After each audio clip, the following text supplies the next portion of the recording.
Welcome to judiciary mythbusters round 1।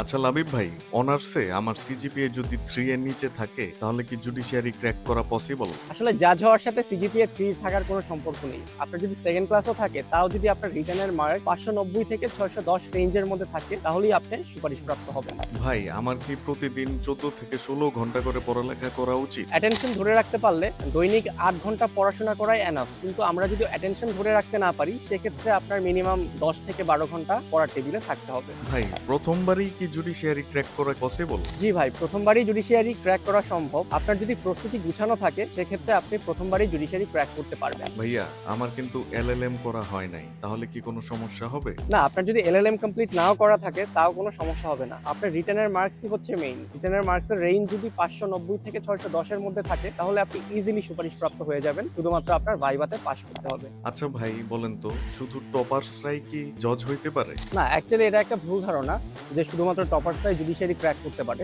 Academic preparation এবং judiciary preparation completely different. আপনার যদি আইনের উপর ভালো দখল থাকে, তাহলে আপনি ইজিলি জুডিশিয়ারি ক্র্যাক করে ফেলবেন। আসসালামু আলাইকুম, আমি লাবিব মেজবা। আপনাদের সাথে দেখা হচ্ছে 19তম জুডিশিয়ারি সিগনেচার কোর্সে।